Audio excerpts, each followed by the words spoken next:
Okay, before you uncork the champagne for Green Bay, let me hand you 5 shots of cold reality.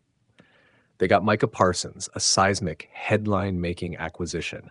Parsons was traded from Dallas to Green Bay in exchange for defensive tackle Kenny Clark and 2 first-round picks, and the Packers signed him to a 4-year, $188 million deal with roughly $136 million guaranteed.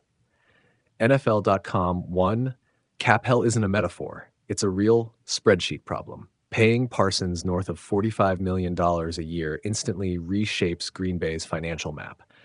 You can feel the heat not just around Jordan Love's contract, but in every future decision where cash equals talent. Those 2 first-rounders weren't just draft chips.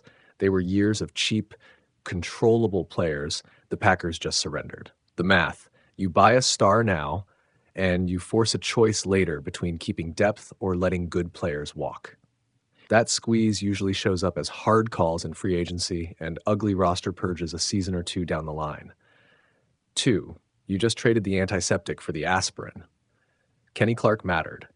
Clark was the kind of interior presence that 8 blocks so linebackers and edge rushers could chase. Green Bay finished 2024 stout against the run in large part because he demanded doubles and freed up teammates to make plays. Edge pressure is sexy. Parsons will generate highlight reel chaos, but disruption from the outside only carries you so far if opponents can still grind you on the ground. Swapping Clark's interior grit for Parsons' edge explosion is a stylistic pivot, not a strict upgrade. It fixes some problems and opens others. Number 3, this team still has holes. One superstar doesn't paper them all over. Outside of Jordan Love and the offensive front, the Packers' secondary and depth questions linger. Losing Jaire Alexander's boom years changed the back end.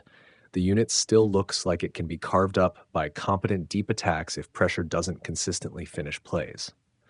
On offense, Josh Jacobs ages. Matt LaFleur's scheme needs protection and reliable receiving, and the line additions this offseason weren't exactly screaming certainty. Parsons helps the pass rush, and he might hide some sins, but he doesn't magically clone cornerbacks or invent a new tight end overnight. 4. None of this matters if Jordan Love isn't the guy. You can pile defensive talent on forever and still fail if your quarterback plateaus. Love took steps in 2024, but he remains a traditional pocket passer with flashes and limits. Great edge rushers change games, but they don't throw touchdowns or protect leads.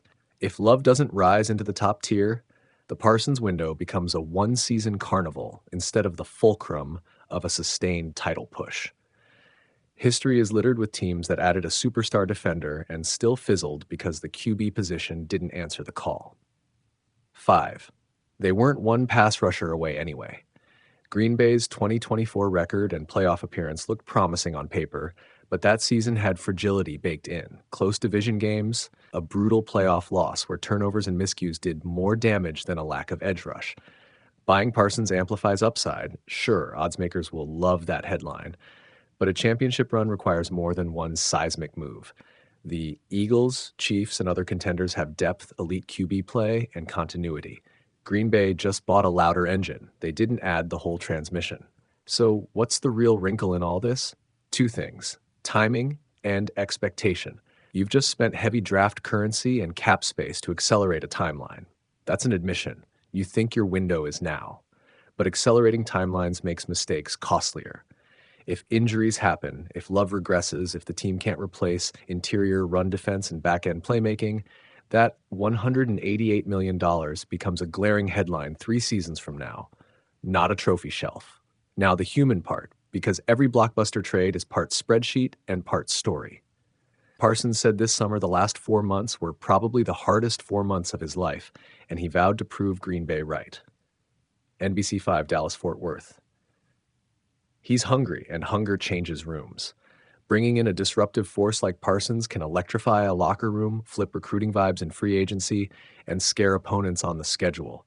That intangible matters. It's the reason teams make moves like this, even when the numbers say pain later. But here's the balancing sentence. Hunger doesn't substitute for structure. The Packers can ride Parsons' singular talent to a deep playoff run if the rest of the puzzle holds. If Jordan Love levels up, if the interior run defense is shored up, if the secondary can hold enough to make opposing QBs pay for taking shots. If those dominoes don't fall, this trade will be memorized as a splash that looked brilliant in a headline and questionable in a future cap sheet. If you want a short version to drop into a debate, Green Bay bought Thunder. It's loud, exciting, and it will change the mood in town. But thunder without foundation is just noise. This trade raises the ceiling and magnifies the risk. It's a championship sprint that could either rewrite their history or complicate it for years. So toast if you must, but keep a seat at the table for the fine print. Championships aren't awarded to the loudest moves. They're awarded to the teams that build the quiet, ugly infrastructure around those noise-making moments. One, cap hell is real. Paying Micah Parsons north of $45 a year locks Green Bay into severe cap pressure. Between Parsons' mega deal, Jordan Love's large contract, and the dead cap hit from trading Kenny Clark, the Packers face tough roster decisions in 2026-27. Losing cost-controlled first-round picks for 2 years removes cheap avenues to replenish talent, making it likely some quality players become cap casualties sooner than fans want to admit. 2. They gave up their run defense anchor. Kenny Clark wasn't just another DL. He was the interior force who absorbed double teams and kept gap integrity. Green Bay's rush defense, top 5 in 2024 yards allowed, relied on that bite inside. Loading the edges with Parsons and Rashan Gary helps pass rush. But Clark's departure creates an interior void that's neither easy nor cheap to replace. 3. Roster holes beyond the edge. This move doesn't fix the secondary or guarantee offensive continuity. The secondary outside of Xavier McKinney is shallow after Jaire Alexander's exit, and Green Bay's young DBs have notable question marks in coverage. Offensively, the line upgrades and a new WR help, but age, injury history, and limited offseason additions leave the unit less dominant than some expect. In short, Parsons raises the ceiling, but the roster still has multiple structural weaknesses. 4. Everything depends on Jordan Love. All the Parsons hype means very little if Jordan Love doesn't ascend into the NFL's top tier. Great pass rushers don't automatically translate to championships. Look at Khalil Mack in Chicago. Love's 2024 tape showed promise, but also turnovers and inconsistent explosiveness. If Love can't reliably elevate his game, Green Bay may waste a narrow championship window. 5. They weren't necessarily one player away. The Packers were good in 2024, but not a surefire Super Bowl team. Fragile division results and a playoff flop suggest the roster needed targeted upgrades across multiple areas, not a single blockbuster. Doubling down on an edge star amplifies upside but also concentrates risk. The Packers gave up draft capital and interior talent for a swing that may not solve enough problems to top the NFC. Bottom line, Parsons is a transformative talent, but the trade amplifies short-term upside and long-term risk.